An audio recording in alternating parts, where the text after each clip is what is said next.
Halo, selamat siang. Kembali lagi bersama saya dalam video kali ini. Nah, dalam video ini saya ingin menanggapi beberapa komentar yang ada di masyarakat pada umumnya. Bahkan yang saya lihat di dunia maya, di Facebook, di WhatsApp, di Instagram, kemudian komentar-komentar yang ada di masyarakat. Nah, ada kira-kira komentar seputar COVID ini yang saya dengar. Kemudian saya secara pribadi ingin memberikan tanggapan saya mengenai pernyataan-pernyataan yang dikeluarkan atau ditulis oleh beberapa orang baik di media sosial maupun di masyarakat secara nyata. Ada beberapa kata yang pernyataan yang biasa diungkapkan. Yang pertama, tidak mungkin kita kena kalau kita beriman. Yang kedua, kalau mau kena mati, nah mati sudah. Itu yang kedua. Yang ketiga, kenapa gereja mesti tutup? Yang keempat,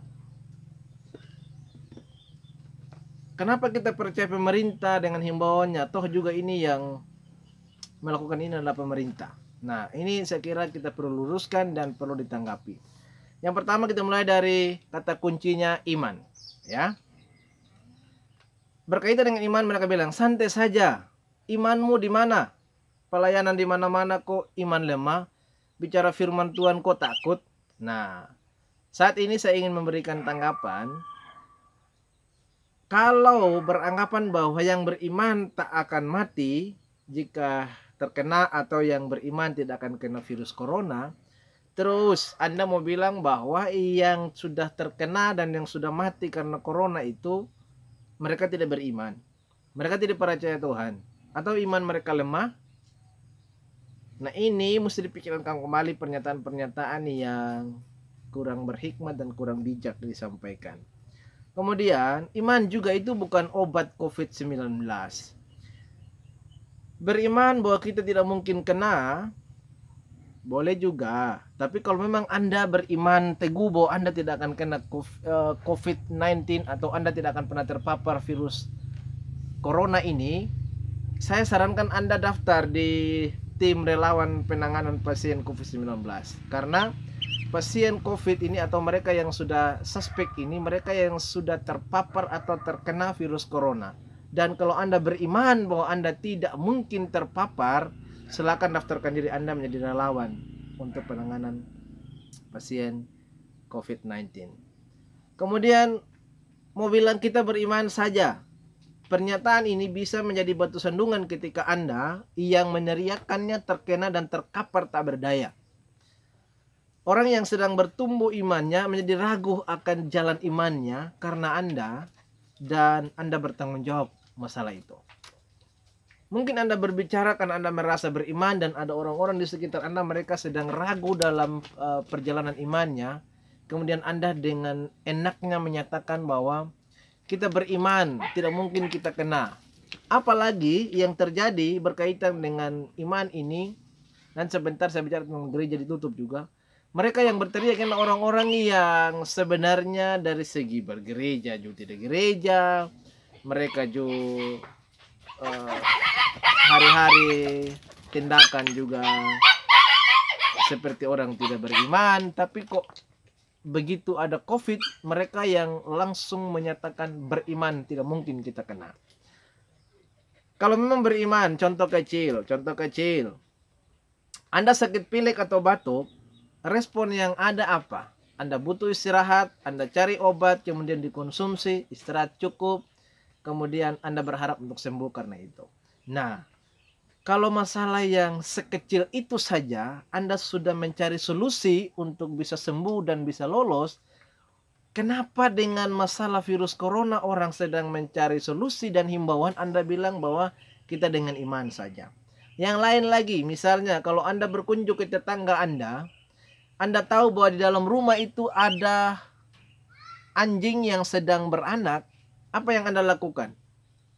Anda akan berteriak kepada tuan rumah untuk mengawasi anjingnya supaya Anda jangan digigit. Nah, kalau Anda memang mau mengatakan saya ini melangkah dengan iman, saya yakin juga iman saya kuat dan anjing tidak akan gigit. Kenapa tidak juga mengatakan itu? Jadi pernyataan bahwa beriman saja kita tidak mungkin kena, beriman saja kita tidak mungkin mati karena corona. Itu tolong dipikirkan lagi. Itu yang pertama. Yang kedua, mati nanti atau mati sekarang sama saja, benar. Tapi yang jelas, masalah kalau Anda terpapar, Anda juga akan berpotensi mengorbankan orang lain. Dan banyak orang yang tidak berpikir sekonyol yang Anda pikirkan. Kalau Anda masih berpikir dan berkata, mati nah mati sudah, biar kita mati semua, saya rasa itu kurang bijak. Oke?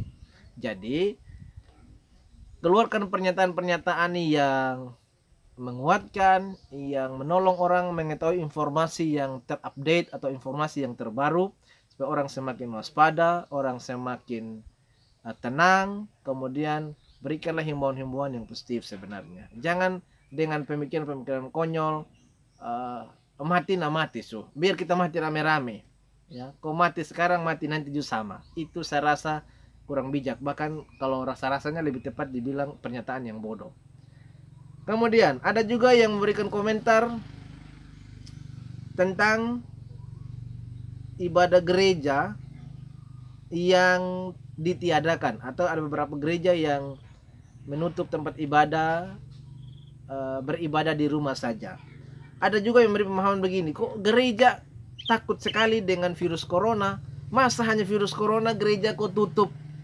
Saya rasa sebenarnya pemahaman tentang gereja itu harus diperbaiki, ya. Tutup gereja sebenarnya juga bukan pernyataan yang tepat untuk situasi ini. Jadi hanya memang istilah tutup gereja itu sudah diperkatakan demikian, maka akhirnya banyak orang melihat pernyataan itu menjadi pernyataan yang biasa atau pernyataan yang wow. Sebenarnya kita mau pakai pernyataan yang lain, jangan bilang gereja tutup. Tapi saat ini kita beribadah atau bergereja di rumah saja. Karena gereja bukan soal gedung atau masalah tempat, tapi gereja itu adalah orang-orangnya. Ulangi, gereja itu bukan gedungnya atau tempatnya, tapi gereja itu adalah orang-orangnya, jemaatnya. So, ibadah minggu di rumah pun tak masalah. Menurut saya, dan saya kira banyak yang setuju ini. Hanya akan menjadi masalah kalau Anda ketika ada di rumah di hari Minggu Anda tidak beribadah. Atau bahkan di hari-hari lain pun selain hari Minggu Anda tidak beribadah atau Anda tidak berdoa atau mendekatkan diri kepada Tuhan. Itu yang salah. Jadi tolong di-clearkan. Yang salah adalah ketika orang tidak mau lagi beribadah. Tapi ketika hanya persoalan tidak ibadah di gereja dan orang beribadah di rumah masing-masing, masalahnya di mana? Saya kira ini juga menolong kita untuk kembali melihat gereja yang sebenarnya itu bagaimana. Oke lah, kita selama ini terpola dengan beribadah hari Minggu dan beribadah di gedung ibadah. Tapi untuk kasus atau untuk saat ini, khusus untuk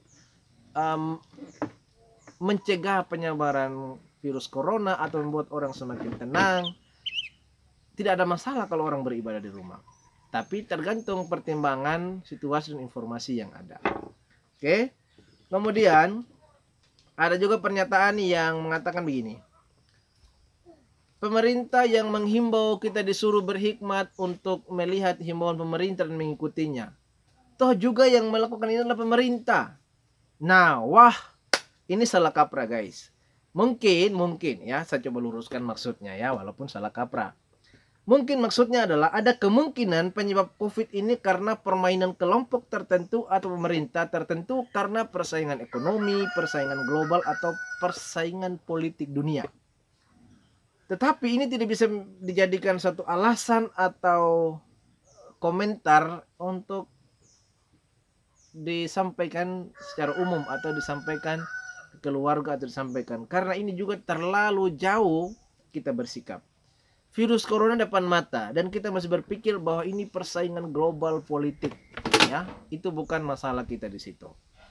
Itu yang penting kita hadapi saat ini adalah mari kita berpikir bahwa pemerintah sedang menghimbau kita dengan baik supaya kita terus melakukan yang terbaik, menjaga jaga jarak atau social distancing, atau physical distancing atau menjaga kontak fisik, hindari berjabat tangan, ciuman dan lain sebagainya.